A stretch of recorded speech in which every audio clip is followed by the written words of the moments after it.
Hello, and welcome to Buddha Talks. Today, we'll explore a profound and timeless question. What is Buddhism, and what does it teach us? Over the next 10 minutes, we'll uncover the essence of Buddhism, the wisdom of the Buddha, and how these teachings can guide us to live a peaceful, meaningful life.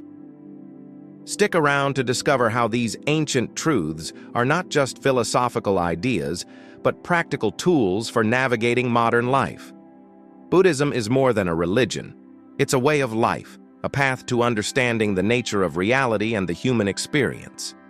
Founded over 2,500 years ago by Siddhartha Gautama, who we know as the Buddha, it's a journey of awakening. The word Buddha means the awakened one. Buddhism doesn't ask you to believe blindly, but encourages inquiry.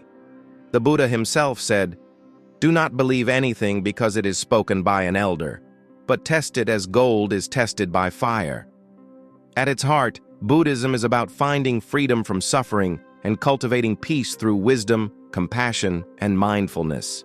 Buddhism is more than a religion. It's a way of life, a path to understanding the nature of reality and the human experience.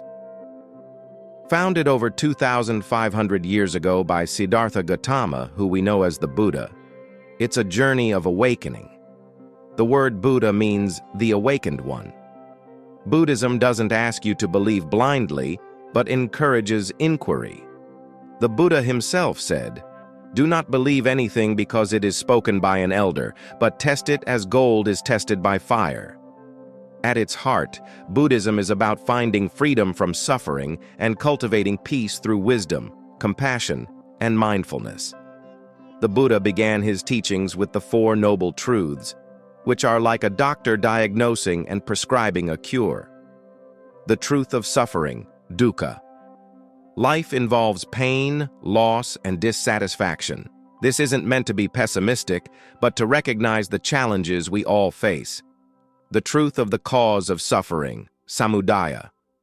Suffering arises from craving, attachment, and ignorance. When we cling to things or resist change, we create our own misery. The truth of the end of suffering, nirodha. Freedom from suffering is possible. When we let go of attachment, we experience peace. The truth of the path, magga. The Buddha showed us the way through the Eightfold Path, a practical guide to ethical living, mental discipline, and wisdom.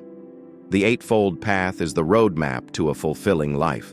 It's divided into three key areas: wisdom, prajna, right view, understanding the world as it is; right intention, cultivating kindness and letting go of harmful desires; ethical conduct, sila, right speech, speaking truthfully and kindly; right action, acting with compassion and avoiding harm; right livelihood, choosing work that supports life rather than harms it; mental discipline, samadhi, right effort, developing positive qualities like patience and resilience; right mindfulness, being fully present in each moment; right concentration, meditating to calm the mind and see clearly. These steps aren't rigid rules, but gentle guides to transform our habits and mindset. Let's bring this closer to our lives. Imagine you're stuck in traffic and frustration is boiling over. What if, instead of reacting, you took a mindful breath and observed your feelings without judgment? This simple shift can transform your day. Buddhism teaches us that peace isn't found in controlling the world, but in understanding our minds. By practicing mindfulness and compassion, we break free from the cycle of reacting and start living with awareness. The Buddha said, "You yourself must strive." The Buddhas only show the way. This means the power to transform lies within you. Every time you act with kindness, pause to reflect, or breathe through difficulty, you're walking the path. Thank you for joining me on this journey into the teachings of Buddhism. Remember, these aren't just ancient words, but a living wisdom that can touch your heart and transform your life. If you found this inspiring, don't forget to like, share, and subscribe to Buddha Talks. Let me know in the comments, What part of Buddhism resonates most with you? Until next time, may you be happy, may you be peaceful, and may you be free.